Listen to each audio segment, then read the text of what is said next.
আসসালামু আলাইকুম প্রিয় দেশবাসী।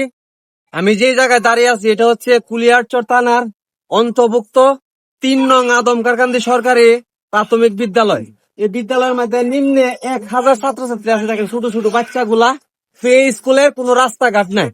আর একটা গ্রামের একটা বাসায় বলে যে অঞ্চলে যত বেশি নেতা হয় সেই অঞ্চলের আপনার যে ছোট বাচ্চা অথবা সাধারণ জনগণ না খায় মরে। এর একটা উদাহরণ দিই আমি।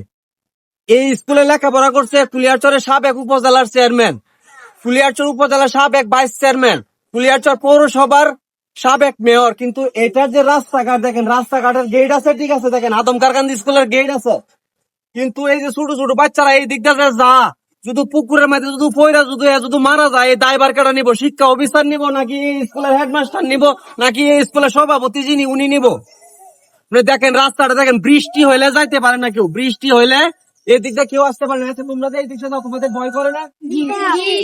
সবাই ভয় করে, সবাই ছোট ছোট বাচ্চা, এরা তো অবুঝ বাচ্চা ভাই, এদের কি দোষ? এই দিকটা একটা রাস্তা ছিল, এই রাস্তাটা বন্ধ করে দিছে। ওই পাশ দিয়ে একটা রাস্তা ছিল, এই রাস্তাটা বন্ধ করে দিছে। এই স্কুলটার মধ্যে দেখেন আদমকারকান্দি, শুধু আদমকারকান্দি না, এটা ৭ নং এবং ৯ নং এর যত ছাত্রছাত্রী আছে সবাই আসে।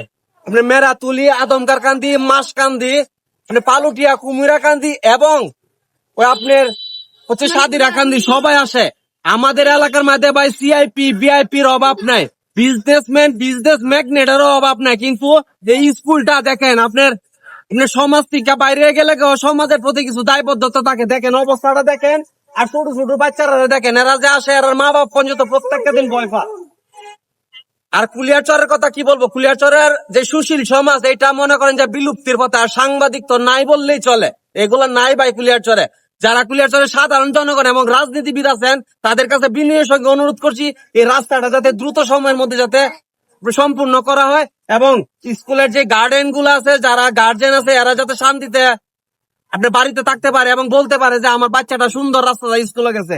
দ্রুত এটা সমাধান করেন, আনাতে এর দায়ভার কিন্তু শিক্ষা অফিসার এবং এই স্কুলের কর্তৃপক্ষকে নিতে হবে। ধন্যবাদ সবাইকে, আল্লাহ হাফেজ।